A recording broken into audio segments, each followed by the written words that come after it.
ഇവിടെയാണ് നിങ്ങളും ഞാനും തമ്മിലുള്ള വ്യത്യാസം.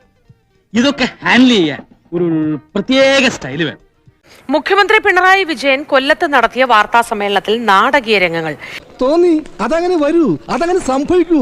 SDPI പിന്തുണ സംബന്ധിച്ച ചോദ്യങ്ങൾക്ക് മറുപടി പറയാതെ മുഖ്യമന്ത്രി മടങ്ങിയതാണ് പ്രശ്നങ്ങൾക്ക് തുടക്കം. ഞാൻ പോകുന്നു. പാർട്ടി മാധ്യമങ്ങൾക്ക് മാത്രമേ ചോദ്യം ചോദിക്കാൻ അവസരം നൽകുകയുള്ളൂ എന്ന മാധ്യമ പ്രവർത്തകരുടെ പ്രതികരണത്തിന് മുഖ്യമന്ത്രി പ്രകോപിതനായി. കണ്ടറിയണം കോശി, നിനക്കെന്താ സംഭവിക്കാതെ. മുഖ്യമന്ത്രി വാർത്താ സമ്മേളനം ആരംഭിച്ച് അരമണിക്കൂർ കൊണ്ട് അദ്ദേഹത്തിന് പറയാനുള്ള കാര്യങ്ങൾ പറഞ്ഞു. പിന്നീട് മാധ്യമപ്രവർത്തകരുടെ ഊഴം. ആദ്യ അവസരം കൈരളി ചാനൽ റിപ്പോർട്ടറിന്. ഞാൻ ചോദ്യം അങ്ങോട്ട് ചോദിച്ചോട്ടെ.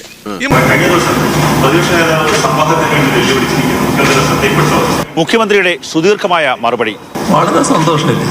അത് ഇപ്പോഴെങ്കിലും അതിന് തയ്യാറാകുന്നുണ്ടെങ്കിൽ വളരെ നല്ലത്. ഈ ഡയലോഗ് ഒന്നും ഇവിടെ വേണ്ട, അവിടെ മതി. പിന്നെ നീ ഒരു കച്ചറയാണെന്ന് അവർക്ക് മനസ്സിലാകരുത്.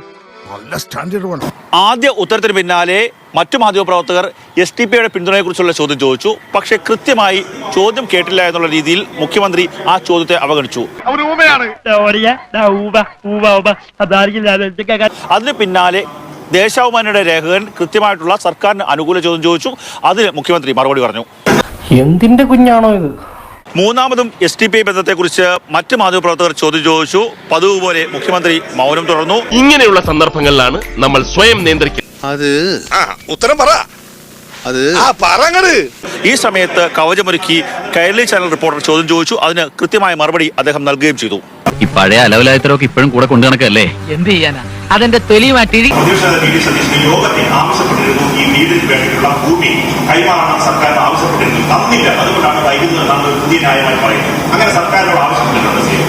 തീരെ ഇല്ലാത്തൊരു കാര്യം പറഞ്ഞാൽ നമ്മൾ എന്താ അതിനെപ്പറ്റി പറയാ?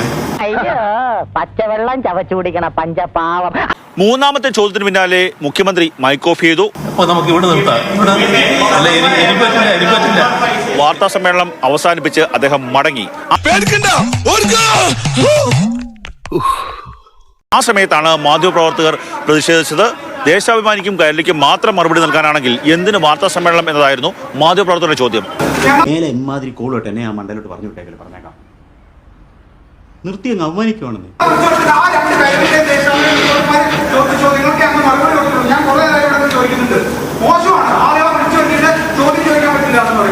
നീ ഇപ്പൊ ചോദിച്ചതേ ഒരു ആദ്യം ഊണ ആൻസറാ.